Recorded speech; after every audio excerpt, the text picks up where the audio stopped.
para poder correr. Y ahí es claro, ¿verdad? Más claro no puede ser. Él dice, despojémonos del pecado.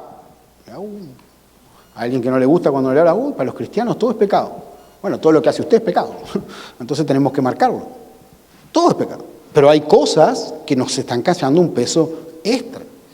Y otra vez, así como pensamos qué cosas nos están alejando de ser disciplinados, qué cosas nos están impidiendo mirar hacia adelante, qué cosas nos están estorbando para correr la carrera. ¿Qué es el peso que tienen? ¿Qué es eso ahí que no le está dejando que agarre toda la velocidad? Yo anoté 3, 4 cosas porque algunas de esas son personales y que yo las encontré en mi vida. La primera es la preocupación. La preocupación, yo creo que es un pecado. Porque el Señor dice que no tenés que preocuparte por nada estés afanoso. Entonces, si yo me estoy afanando, si yo me estoy preocupando, es que definitivamente no estoy confiando en el Señor. Y estar preocupado me impide correr de la manera que tengo que correr. Yo recuerdo cuando, tuve la bendición de ser pastor en Calvary, y ahí teníamos un buen grupo de hermanos, llegamos a ser como 600 hace años, como hace muchísimos años. Y ahí todo salía bien, y el sonido salía bien, y las proyecciones salían, todo salía bien. Esa iglesia, nadie se equivocaba, decía la iglesia perfecta, éramos la iglesia primitiva. Pero claro, después comenzamos nuestra propia obra, y ustedes saben lo que es comenzar una iglesia, ¿verdad? El del sonido no llega, el pastor que invitaron estaba en el estacionamiento acomodándose el nudo de la corbata, el músico estaba conversando con el de afuera, se nos terminó la batería de la cámara, pasa de todo. Los niños gritan. Entonces yo, cuando comenzamos la iglesia, me preocupaba además. Y uno estaba sentado ahí, estaba preocupado. La letra no se ve. Hoy no están los boletines en la entrada.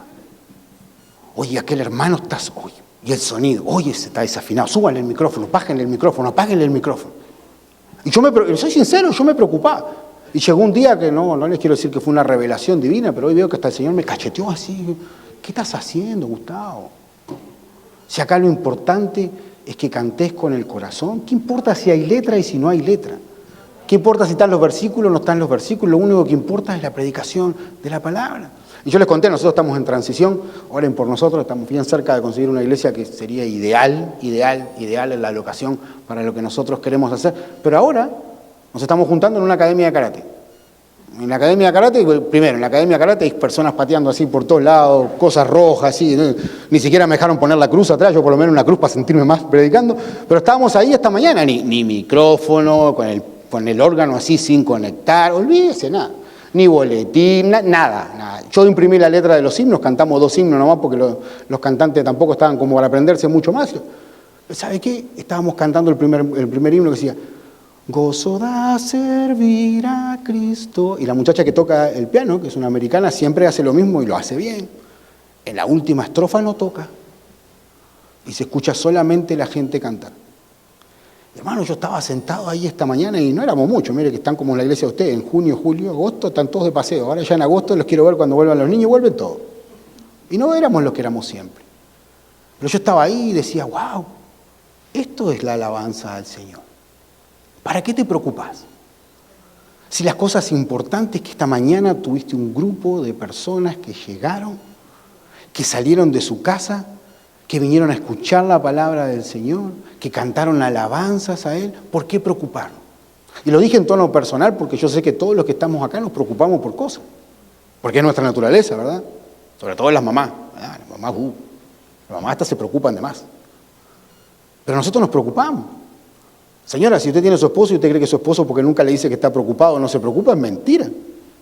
Nosotros sí que nos preocupamos. Lo que pasa es que a veces nos decimos las cosas para no preocupar a la otra persona, porque si nos preocupamos todos en la casa y terminamos en un problema grande. Pero la preocupación tiene que morir en los pies de Cristo. ¿Se da cuenta que al final es todo falta de fe? Porque de verdad, por nada estéis afanosos si no sean conocidas vuestras oraciones, con peticiones, con acción de ruego, gracias. El Señor está ahí. ¿Qué otra cosa nos puede ser de peso? Y anoté 3, 4 nomás que acá seguro agarro alguno en todo esto. La falta de perdón. Hay una gran diferencia entre perdonar y olvidar. Porque cuando alguien te lastima, tú perdonas, pero es bien difícil olvidar. Es difícil. Y tiene que pasar mucho tiempo para que tú olvides. Pero perdonar es nunca más volver a traer a colación la ofensa, ¿verdad? Hay hermanas que pueden recordar que hace 4 años, 5 meses, 2 días, 3 horas, 5 minutos, 2 segundos entré a la iglesia y el pastor no me saludó. No, tienen una memoria, para eso sí. Pero le pregunta, ¿qué predicó el pastor la semana pasada? No tiene la más pálida idea. Pero el perdón, ¿verdad? El perdón puede ser un estorbo. Perdonar es una bendición. ¿Se acuerda el ejemplo que le di? Que el pájaro se puede anidar, puede pararse, pero no puede hacer nido. Lo mismo sucede con el perdón. Si yo guardo esa raíz de amargura, eso me va a terminar afectando a mí. Usted perdone. Aparte que la Biblia nos dice, ¿verdad? Tenemos que perdonarnos los unos a los otros. Perdonarnos como Cristo nos perdonó a nosotros. Con ese versículo yo termino todas las discusiones matrimoniales cristianas. Nos paramos ahí. Ok, ¿usted cristiano? Sí. ¿Usted cristiano? Sí. Mire lo que dice Colosenses 3. De la misma manera que Cristo los perdonó a usted tiene que perdonar. Ah, pero que yo no quiero, pastor. No estoy preguntando si usted quiere. Estoy diciendo lo que la Biblia dice. Ahí sí tenemos que perdonar igual que Cristo nos perdonó. No es fácil, porque cuando alguien te lastima y a mayor el dolor o el daño causado, más difícil es perdonar. Pero hay bendición. Porque al final el que te hizo la falta se va y sigue viviendo su vida. Pero tú te quedas con eso guardado en tu corazón. Entonces es algo que tenemos que dejar. Otro peso que puede estar en nosotros, estoy dando ideas nomás, es el negativismo. ¿Conoce gente negativa? Esos que hay un cuadro precioso, pero hay un puntito negro y lo único que ven es el puntito negro. ¿Verdad? Es lo único que ven. Y siempre ven lo malo. Bueno, esa gente hay que bañarla con positivismo. Porque eso se contagia. Yo quiero estar con gente que cuando tengo el vaso así, la botella, ¿verdad? No ve que me falta un pedacito, ve todo lo que tengo. Y en la iglesia es igual. Y los quiero animar, hermano, porque de repente ustedes miran por un lado o para el otro y creen que son poquitos en número. Y capaz que son pobres en número, pero son ricos en el Señor. Quizás son pobres en cantidad, pero son millonarios en dones espirituales y talento. Entonces algo que tenemos que entender es que tenemos que ver las cosas como Dios las ve, y Él nos ve a usted y a mí lo ve con manera positiva. Y el negativismo es algo que te ayuda. No sé, es como que si pensás que no vas a poder hacer algo, al final no lo vas a hacer. Yo con mis hijos tengo esta pelea. La palabra no puedo, I can't, está extirpada de mi casa. Y peor, cuando me dicen no puedo, ahí yo me pongo más, no, sí podés. No, que no puedo, papá, sí podés. ¿Por qué? Ya otro día les cuento, no me mandaron una chascarro porque de repente sí no podía, pero el papá siempre empujaba para que pudiera. Pero bueno, es que no poder, ¿verdad? Al final el pensar en negativo te va a llevar a que no lo haga. Y usted sí puede. Y al final, hermanos así, hermanos que cargan con el negativismo, que ven todo, la música estuvo mala, el pastor predicó muy largo. Si soy yo, tiene razón. La música nunca está mala, hermano, buenísimo. Pero la verdad es, esa gente hay que animarla, hay que empezar a mostrarle lo bueno que es el Señor. Porque si nos empezamos a enfocar en lo malo, y yo le digo, cualquiera viene acá y puede decir, esta iglesia, son 20 poquititos, ¿sí? Ni niños tienen. Si quieren les mando algunos de los 3 míos para compensar. Pero eso es una visión mediocre de lo que la iglesia es, hermano. Todo lo que ustedes tienen un local, tienen gente comprometida, Dios les va a enviar un pastor que pueda servirle. Esta iglesia va a crecer, esta iglesia va a florecer. Usted tiene que enfocarse en lo positivo, no sea negativo. Porque al final, yo tengo esto porque yo soy de Uruguay. Entonces los uruguayos, desde que le ganamos a Brasil en el 1950 en el Maracaná, con 200.000 personas en el estadio, con un gol en el último minuto, creemos que podemos solucionar todo siempre. Yo soy positivo 100%. Y un entrenador mío me dijo, frase célebre, me acuerdo que dijo, uno no está muerto hasta que está muerto. Y fue como la del Chavo, así, ¿no? Como la del Chavo del 8. Pero pasaron los años y yo ahora digo la verdad, uno no está muerto hasta que está muerto. El negativismo es algo que nos impide correr. Y déjenme decirle que ustedes como iglesia tienen muchísimas razones para ser positivos por el futuro que viene. Y se los aseguro, mire que yo no le estoy diciendo que el Señor me lo reveló, que se me apareció un ángel del cielo, eso si me hubiera comido unos tacos en la noche capaz que sí, pero no le estoy diciendo eso. Yo le digo de mi experiencia. Cuando yo veo que hay un grupo de hermanos comprometido con la palabra del Señor y con la obra, es imposible que Dios no bendiga. Que Dios no bendiga una obra así va en contra de su esencia. Una más. Los temores, que vienen muy relacionados con el negativismo. A veces los temores nos impiden correr ligero. Nunca tenga miedo de hacer cosas para el Señor. La hermana Orfa me va a hacer el aguante en esto. Los niños, usted nació y creció en la iglesia, ¿verdad? ¿Verdad que sí? ¿Desde qué edad la paraban acá adelante a hacer cositas? Desde que caminaba, ¿verdad? Hermano, los niños de la iglesia pierden la vergüenza. Yo me empecé, bueno, yo nunca tuve vergüenza, pero ese es otro tema. Pero yo me empecé a parar adelante a los 28, a predicar y adelante. Igual uno todavía se ponía nervioso.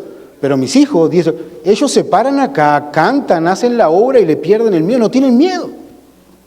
Es que no tienen miedo. Porque cuando tenés miedo te petrificás. Cuando tenés miedo no te permite servir. Y la verdad que es eso, uno no tiene que ser perfecto para servir al Señor. El miedo puede ser algo que nos está estorbando en la carrera.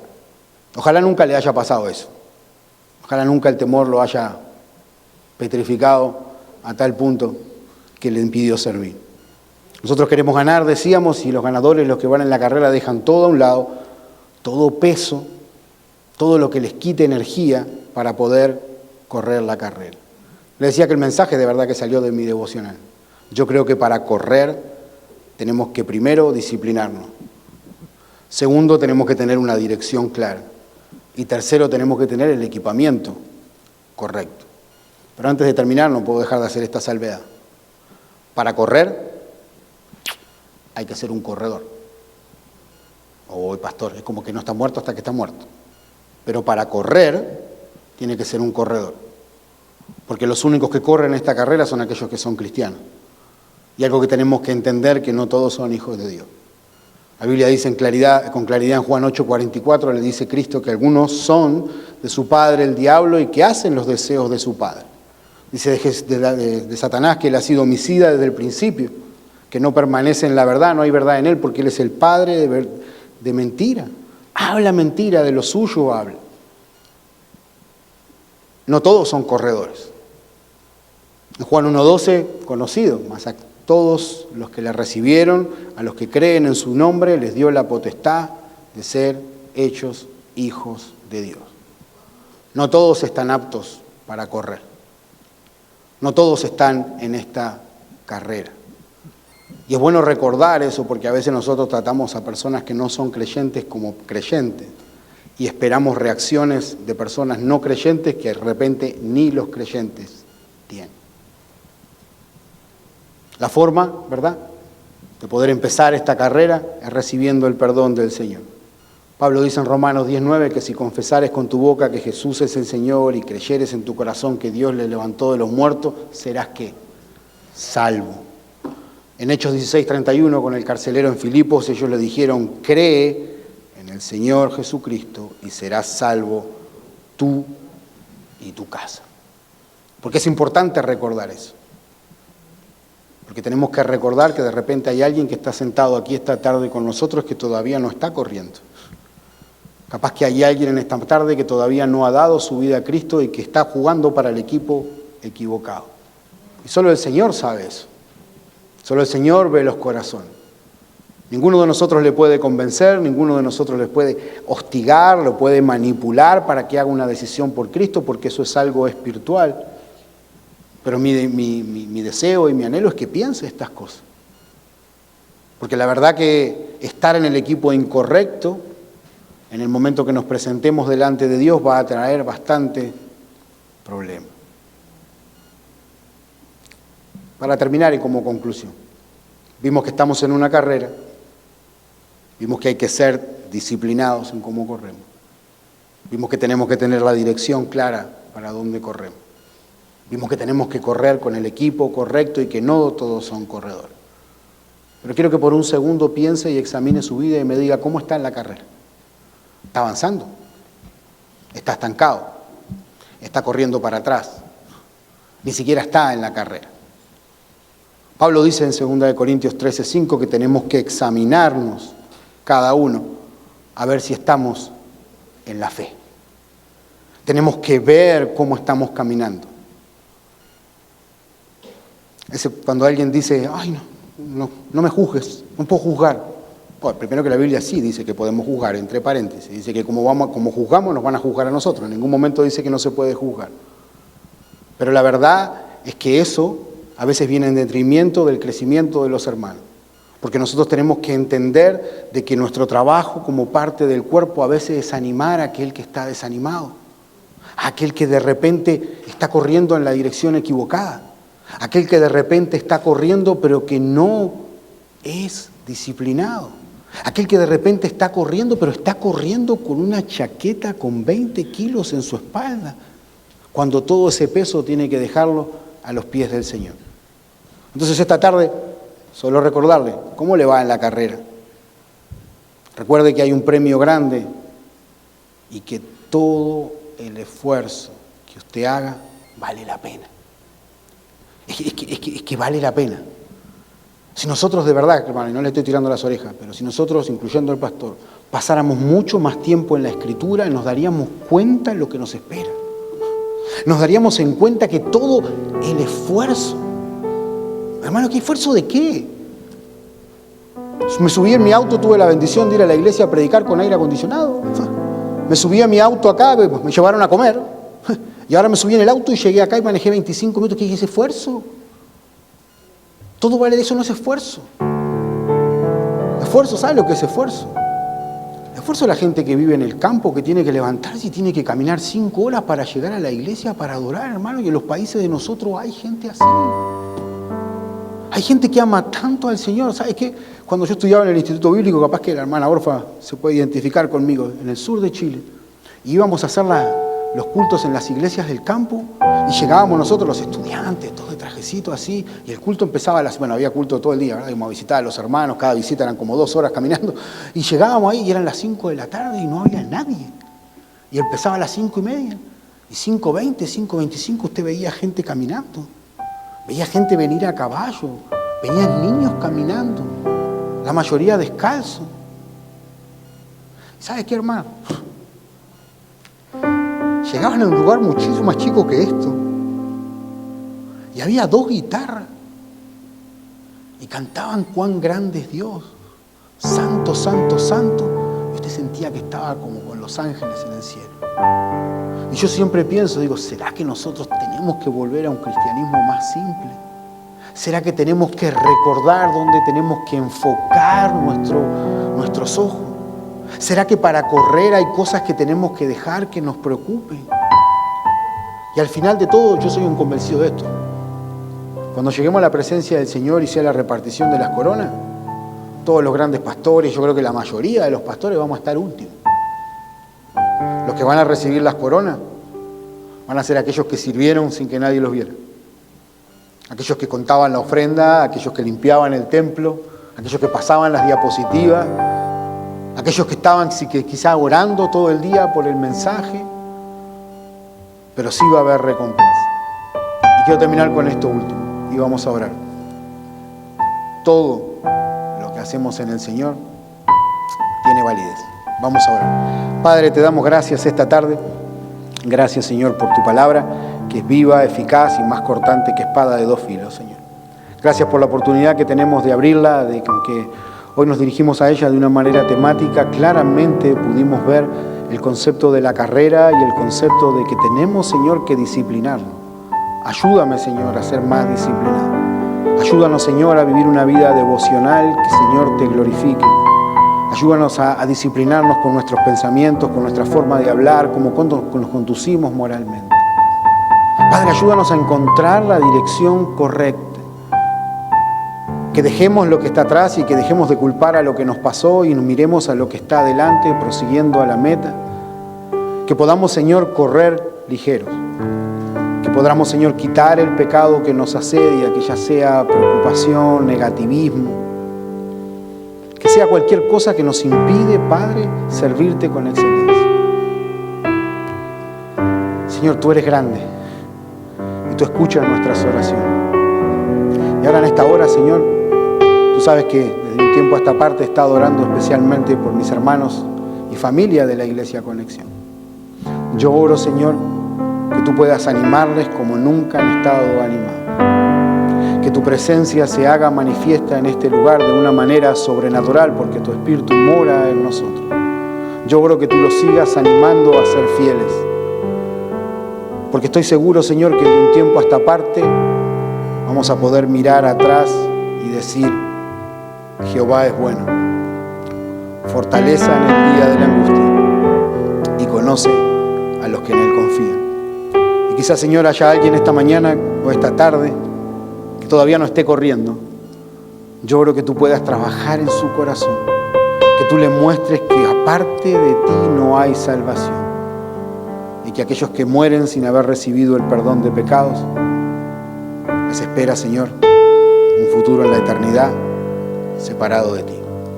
Oramos, Señor, y pedimos todas estas cosas en el nombre que es sobre todo nombre, en el nombre en el cual un día toda rodilla se va a doblar y toda lengua va a confesar que Jesucristo es el Señor, para la gloria de Dios Padre. Y la iglesia de Dios dice: amén.